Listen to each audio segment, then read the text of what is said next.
Hey guys, welcome to Agitech Kannada YouTube channel. ವೀಕ್ಷಕರೇ, ಪ್ರೌಢಶಾಲಾ ಶಿಕ್ಷಕರ ನೇಮಕಾತಿ ಶೀಘ್ರದಲ್ಲಿಯೇ ಆರಂಭವಾಗುತ್ತೆ.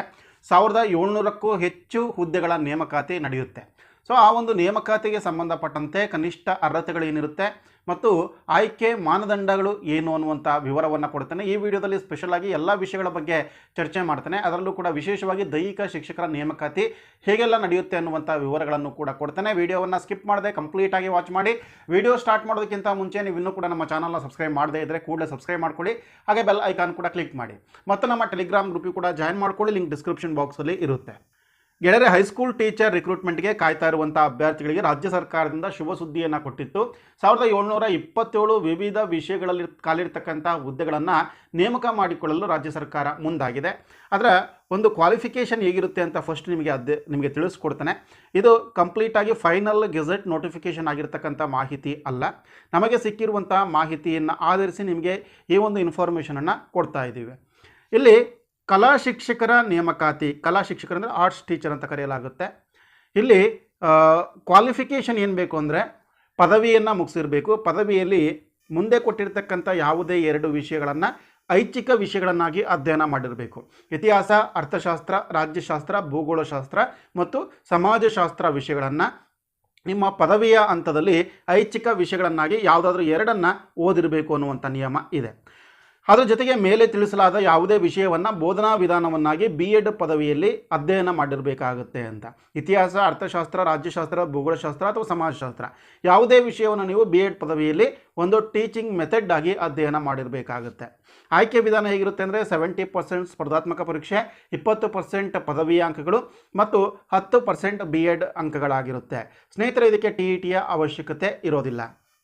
ಹಾಗೆ ಸರ್ಕಾರಿ ಪ್ರೌಢಶಾಲೆಗಳಲ್ಲಿ ಅರೆಕಾಲಿಕ ಅಥವಾ ಗೌರವಧನದ ಆಧಾರದ ಮೇಲೆ ಅಥವಾ ಭಾರತ ಸರ್ಕಾರ ನಡೆಸತಕ್ಕಂಥ ಜನಗಣತಿಯಲ್ಲಿ ಭಾಗವಹಿಸಿದ ಅಭ್ಯರ್ಥಿಗಳಿಗೆ ಪ್ರತಿ ವರ್ಷಕ್ಕೆ 2 ಅಂಕಗಳನ್ನು ವೇಟೇಜ್ ಆಗಿ ನೀಡಲಾಗುತ್ತೆ. ಮುಂದಿನ ಶಿಕ್ಷಕರು ಅಂದರೆ ಅದು ಭೌತಶಾಸ್ತ್ರ ಶಿಕ್ಷಕರು ಅಂತೇಳಿ, ಸೊ ಫಿಸಿಕಲ್ ಟೀಚರ್ ಅಂತ ಕರಿತೀವಿ. ಇಲ್ಲಿ ಸ್ವಲ್ಪ ಮಿಸ್ಟೇಕ್ ಆಗಿದೆ. ಇದು ಫಿಸಿಕ್ಸ್ ಟೀಚರ್ ರಿಕ್ರೂಟ್ಮೆಂಟ್ಗೆ ಸಂಬಂಧಪಟ್ಟಂತೆ ಏನು ಕ್ವಾಲಿಫಿಕೇಷನ್ ಆಗಿರಬೇಕು ಅಂತಂದರೆ ಡಿಗ್ರಿ ಲೆವೆಲಲ್ಲಿ ಅಂದರೆ BSc ಲೆವೆಲ್ನಲ್ಲಿ ಫಿಸಿಕ್ಸ್, ಕೆಮಿಸ್ಟ್ರಿ, ಮ್ಯಾಥಮೆಟಿಕ್ಸ್ ಆರ್ ಈ 3 ವಿಷಯಗಳಲ್ಲಿ ಯಾವುದಾದ್ರೂ 2 ಓದಿರಬೇಕು.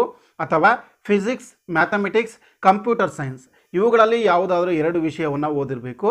ಅಥವಾ ಫಿಸಿಕ್ಸ್, ಮ್ಯಾಥಮೆಟಿಕ್ಸ್, ಎಲೆಕ್ಟ್ರಾನಿಕ್ಸ್ ಮ್ಯಾಥಮೆಟಿಕ್ಸ್ ಇವುಗಳಲ್ಲಿ ಯಾವುದಾದ್ರೂ 2 ಅಧ್ಯಯನ ಮಾಡಿರಬೇಕು ಪದವಿಯ ಹಂತದಲ್ಲಿ. ಹಾಗೆ ಮೇಲೆ ತಿಳಿಸಿದ ಯಾವುದೇ ವಿಷಯವನ್ನು ಬೋಧನಾ ವಿಧಾನವನ್ನಾಗಿ B.Ed ಪದವಿಯಲ್ಲಿ ಓದಿರಬೇಕು ಅಂತಕ್ಕಂಥದ್ದಿದೆ. ಆಯ್ಕೆ ವಿಧಾನ ಸ್ಪರ್ಧಾತ್ಮಕ ಪರೀಕ್ಷೆಯಲ್ಲಿ 70%, ಪದವಿಯ ಅಂಕಗಳು 20% ಮತ್ತು B.Edನಲ್ಲಿ 10% ಇದೆ. ಹಾಗೆ ಸರ್ಕಾರಿ ಪ್ರೌಢಶಾಲೆಗಳಲ್ಲಿ ಅರೆಕಾಲಿಕ ಅಥವಾ ಗೌರವಧನದ ಆಧಾರದ ಮೇಲೆ ಅಥವಾ ಭಾರತ ಸರ್ಕಾರ ನಡೆಸತಕ್ಕಂಥ ಜನಗಣತಿಯಲ್ಲಿ ಭಾಗವಹಿಸಿದ ಅಭ್ಯರ್ಥಿಗಳಿಗೆ ಪ್ರತಿ ವರ್ಷ 2 ಅಂಕಗಳನ್ನು ವೇಟೇಜ್ನಾಗಿ ನೀಡಲಾಗುತ್ತೆ. ಹಾಗೆ ಮುಂದಿನ ಟೀಚರ್ ಅಂತಂದರೆ ಅದು ಜೀವವಿಜ್ಞಾನ ಶಿಕ್ಷಕರು ಅಂತೇಳಿ, ಬಯೋಲಾಜಿಕಲ್ ಸೈನ್ಸ್ ಟೀಚರ್ ಅಂತೇಳಿ. ಸೊ ಈ ಬಯೋಲಾಜಿಕಲ್ ಸೈನ್ಸ್ ಟೀಚರ್ನ ಬೇಕಿರ್ತಕ್ಕಂಥ ಕ್ವಾಲಿಫಿಕೇಷನ್ ನೋಡೋದಾದರೆ ಪದವಿ ಅಥವಾ ಯಾವುದಾದ್ರೂ ಪದವಿಯಲ್ಲಿ ಯಾವುದಾದ್ರೂ 2 ವಿಷಯಗಳನ್ನು ಅಧ್ಯಯನ ಮಾಡಿರಬೇಕು. Chemistry and botany and geology ಅಂತ ಇದೆ. ಇಲ್ಲಿ ಕೆಮಿಸ್ಟ್ರಿ ಕಂಪಲ್ಸರಿ ಇರುತ್ತೆ.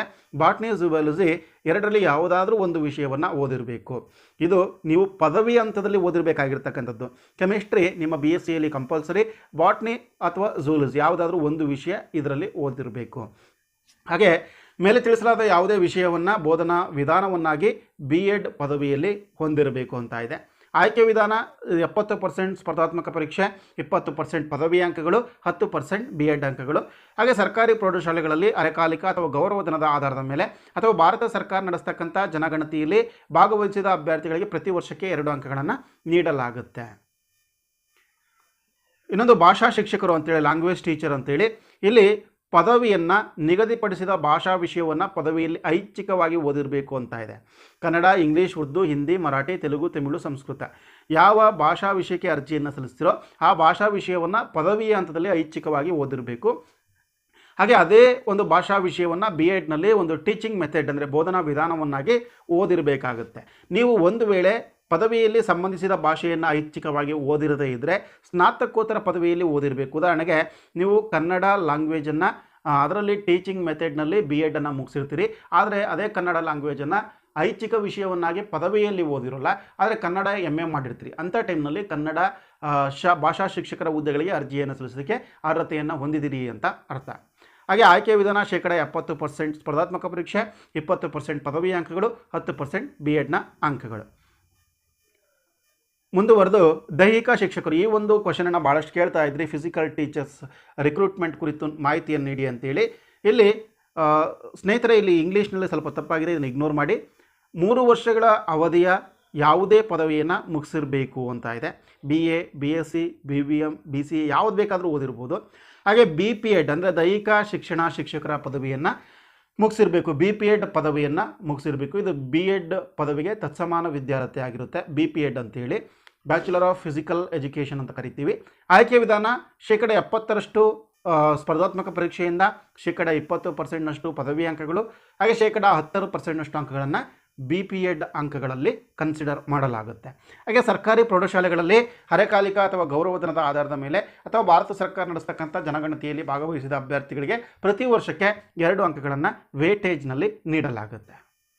ಸ್ನೇಹಿತರೆ, ಇದಿಷ್ಟು ಕೂಡ HSTR ಅಂದರೆ ಹೈಸ್ಕೂಲ್ ಟೀಚರ್ ರಿಕ್ರೂಟ್ಮೆಂಟ್ಗೆ ರಿಲೇಟ್ ಆಗಿ ಆಯ್ಕೆಯ ಮಾನದಂಡ ಮತ್ತು ಕನಿಷ್ಠ ವಿದ್ಯಾರ್ಥಿಯ ಕುರಿತು ಮಾಹಿತಿಯನ್ನು ಕೊಟ್ಟಿದ್ದೇನೆ. ಇದಕ್ಕೆ ರಿಲೇಟ್ ಆಗಿ ಸಿಲೆಬಸ್ಗಳನ್ನು ಈಗಾಗಲೇ ಇದೇ ಎಜುಟೆಕ್ ಕನ್ನಡ ಯೂಟ್ಯೂಬ್ ಚಾನಲಲ್ಲಿ ಅಪ್ಲೋಡ್ ಮಾಡಿದ್ದೇನೆ, ಅವನ್ನೆಲ್ಲ ಕೂಡ ವಾಚ್ ಮಾಡಿ ಅಂತ ಹೇಳ್ತಾ ವಿಡಿಯೋವನ್ನು ಶೇರ್ ಮಾಡಿ. ಇದೇ ರೀತಿಯ ಮತ್ತೊಂದು ಹೊಸ ಅಪ್ಡೇಟ್ನೊಂದಿಗೆ ಬರ್ತೇನೆ. ನಮಸ್ಕಾರ.